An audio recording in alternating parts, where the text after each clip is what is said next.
heshiiskii dhowaan ay wada gaadheen amaba dhex maray wadamada Itoobiya iyo Eritrea ayaa u muuqday mid shaki badan geliyay rajadii ahayd in ay shirkadda DP World ay maalgelin buuxda ku samaynayso dekedda magaalada Berbera, taasi oo shirkadda DP World muddo 2 sano laga joogo heshiis laba geesood ah la gashay Somaliland iyo waddanka Itoobiya. kulankaasina uu ka dhacay magaalada Dubai ee waddanka Imaaraadka Carabta bishii 3aad 2018 waxaana heshiiskaasi u metelayay Somaliland wasiirka arrimaha dibadda ee waqtigaasi Sacad Cali Shire. dhanka dawladda Itoobiya ayaa isna waxa metelayay wasiirka howlaha guud iyo gaadiidka, maadaama waddanka Itoobiya ay lahaayeen 9% markiibana heshiiskaasi ayaa u muuqday mid dhinac ka raran oo madmadow badani ku jiro, maadaama aan la keenin heshiiskii dhabta ahaa golaha wakiilada ee Somaliland. bal aynu milicsano Cabdilqaadir Jirde oo ka mid ah xildhibaanada golaha wakiilada ee Somaliland oo arrintaasi sharaxaya. dhanka kale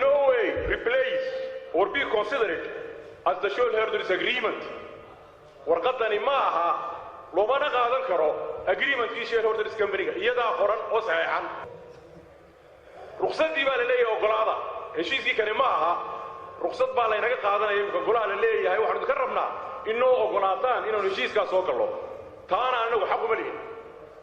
golahani xaq wuxuu leeyahay heshiis lagu heshiiyey oo wada saxeexan oo dhammaystiran oo technicalities-kii oo dhan u dhan yihiin in golahan la hor keeno. goluhuna xaq wuxuu leeyahay inuu ama yeelo ama diido, mana guda keliya wax ka bedeli maayo. horta taa waxaan ka caddaynaya inuu heshiiskii maqan yahay, waxaan laynoo keenan heshiis aanay ahayn. haddaynu dee saa ku qaadanayna ahla wasaalan nin iyo aakhiradiisa oo wala daaliin ha la yidhaahdo, laakiinse dadka waxaan u sheegaynaa heshiiska naftiisa warqadda nafteeda ay ku qoran tahay, annaguna kumaanaan qorin inaan loo qaadan karin, aanu bedeli karin shareholders agreement-ka iyo inaan loo qaadan karin, aanu bedeli karin concession agreement-ka. dhanka kale tan iyo maalintaasi ay shirkadda DP World ay la wareegtay dekedda magaalada Berbera waxaa hadheeyay khilaaf u dhaxeeya shirkadda DP World iyo ganacsatada iyo welibana shaqaale weynaha dekedda magaalada Berbera oo ku doodayay inaan lala gelin heshiiskii shaqaalanimo. dhanka kale shirkadda DP World ayaa ku dooda inay maalgelin buuxda ku samaysay magaalada Berbera sida dhinacyada caafimaadka, biyaha iyo welibana arrimo kale oo muhiima. waxaana aynu eegi doonaa khudbadaha ay fagaarayaasha ka jeediso shirkadda DP World. sanadkii hore ilaa iyo maxay ahayd 4 milyan iyo badh oo biyo ah la gaarsiiyey dad gaaraya 15 kun oo qof. waxaa la qoday ilaa 5 ceel, ilaa hadda 5 ceel baa la qoday oo waaweyn oo laga dhisay oo laga qoday dhammaantood deegaanka magaalada Berbera. sidoo kale waxaa la siiyey cid fulisa ama hagaajista cusbitaalka magaalada Berbera 2 sano gudahood in wax laga qabto tayada iyo maxay ahayd adeegga uu bixiyo. waxaana arrintaasi beeniyey oo waxba kama jiraan ku tilmaamay Aqil Siciid, isagoo arrimahaasi ka hadlayana waxa uu yidhi waxaan leeyahay arrintaa wallahi annagu wixii ay gelisay ama say qabatay ama caafimaad ku caawisay ama biyo gelisay gobolka saaxil ma hayo, waxmarna laga ma hayo. ma ogin meel ay martay hantidaas. yaa 2 sano uu sheegayo uu joogay gudoomiyuhu sheegayo leeyahay 2 sano joogay caankaas ay tahay asaga ka waran doona wax qabadkaas halku mariyay.